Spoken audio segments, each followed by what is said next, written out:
Kembali lagi bersama KKN PPM UGM Desa Cepogo, Kecamatan Kembang, Kabupaten Jepara tahun 2020. Di sini di sesi kelas kreativitas yang kedua, kita akan membahas tentang kimia. Bahan kimia. Namanya seram. Kadang ditakuti orang karena lebih terkenal akan bahayanya daripada manfaatnya. Tapi, tahukah kamu, bahan-bahan di sekitar kita itu semuanya mengandung bahan atau senyawa kimia loh, baik bahan alami maupun produk buatan pabrik. Bahan-bahan tersebut ternyata mempunyai banyak fungsi lain di luar fungsi utamanya loh.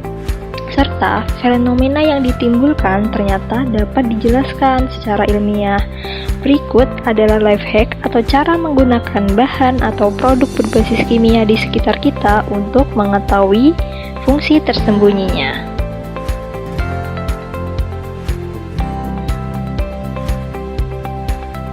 Tahukah kamu, ternyata mencampurkan buah yang sudah matang ke dalam buah yang belum matang dapat mempercepat proses pematangannya. Contohnya, kita punya pisang.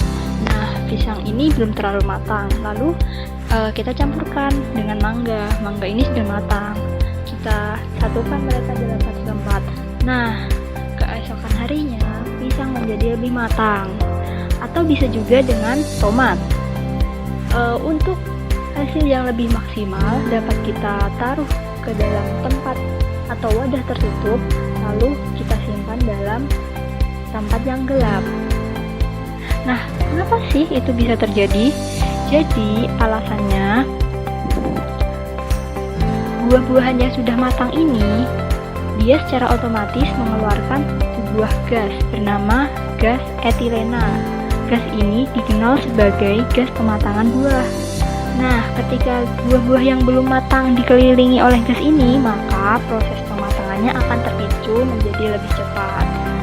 Nah, cara ini bisa digunakan untuk menggantikan karbit.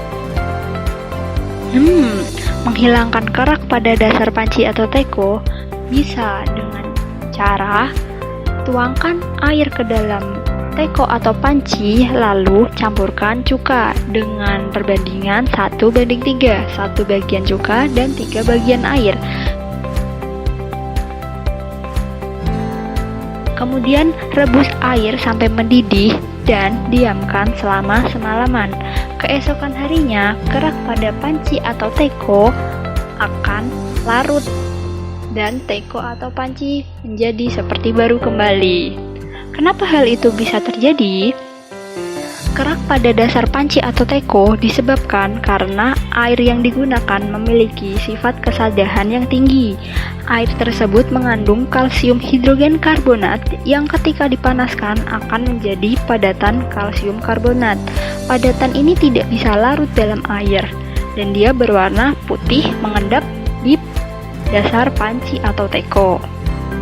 Nah, ketika kita mencampurkan cuka dan memanaskannya, padatan ini akan larut dalam air membentuk garam kalsium yang terlarut dan padatan tersebut akhirnya terangkat dari dasar panci. Tahukah kamu, ternyata menyimpan bawang di kulkas dapat mengurangi rasa pedih ketika kita memotongnya. Ketika bawang dipotong, ia akan melepaskan senyawa asam sulfenat. Senyawa ini akan bereaksi dengan sin-propanethial S oksida sehingga menyebabkan rasa pedih di mata. Nah, sebelum dipotong dan dikupas, simpan bawang di kulkas. Suhu dingin dapat menyebabkan laju reaksi asam yang terbentuk melambat sehingga pedih ke mata pun menjadi berkurang. Pisau, besi, dan perabotan rumah lainnya mulai berkarat. Ternyata, karat bisa dihilangkan dengan cola loh. Caranya cukup mudah, dengan merendam perabot yang berkarat ke dalam cola selama beberapa jam atau semalaman. Cola mengandung asam fosfat yang dapat bereaksi dengan karat, menghasilkan senyawa besi fosfat yang berwarna hitam. Nah, padatan ini dapat dikeruk dari karat sehingga karat itu lepas dari besi. Namun hal ini bukan berarti cola tidak boleh atau berbahaya dikonsumsi ya. Bahaya hanya akan muncul ketika kita mengonsumsinya secara berlebihan. Ternyata selain dapat untuk menghilangkan karat, cola juga bisa untuk membersihkan kloset kamar mandi, terutama kloset yang sudah berkerak. Caranya mudah sekali, hanya dengan menuangkan cola secukupnya ke dalam kloset, kemudian diamkan selama beberapa jam atau semalaman untuk hasil yang maksimal. Setelah itu, siram kloset dan voila, kloset akan menjadi bersih kembali. Keraknya akan luntur dengan sendirinya. Mengapa hal itu bisa terjadi? Cola mengandung asam sitrat. pH asam sitrat rendah atau dia bersifat asam. Dan ketika dia bereaksi dengan senyawa-senyawa dalam kamar mandi yang kebanyakan bersifat basah seperti sabun, deterjen, dan pembersih lainnya, dia akan menjadikannya netral sehingga kerak pada kloset dapat terangkat. Hal ini juga bukan berarti cola bahaya untuk dikonsumsi ya. Bahaya tetap akan muncul ketika kita mengonsumsinya secara berlebihan. Kulkas berbau tidak sedap. Bau dalam kulkas ini muncul dari makanan atau minuman yang disimpan, di mana secara alami makanan atau minuman ini mengeluarkan gas bersifat asam atau basa. Nah, cara untuk menetralkannya adalah dengan memasukkan atau menyimpan baking soda ke dalam kulkas dalam keadaan baking soda ini tidak tertutup. Baking soda bersifat amfoterik atau bisa bereaksi dengan asam dan basa sehingga dapat menyerap bau-bau tersebut dan menjadikan kulkas tidak berbau kembali.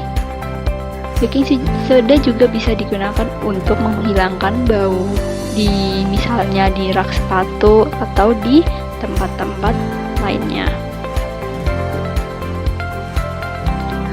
Kacaku terlihat kotor. Mari kita bersihkan dengan pasta gigi. Caranya hanya mengusapkan pasta gigi ke permukaan spons, lalu kita usapkan ke permukaan kaca. Kita gosok sampai merata, kemudian bilas dengan air.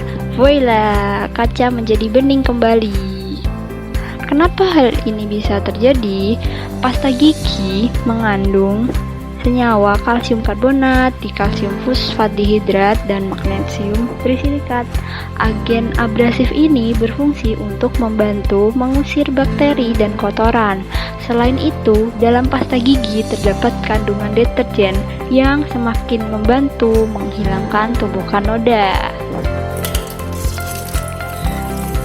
Nah, itu tadi beberapa cara dan tips menggunakan bahan atau produk kimia di sekitar kita menurut fungsi tersembunyinya. Ternyata bahan kimia tidak selamanya mengandung bahaya.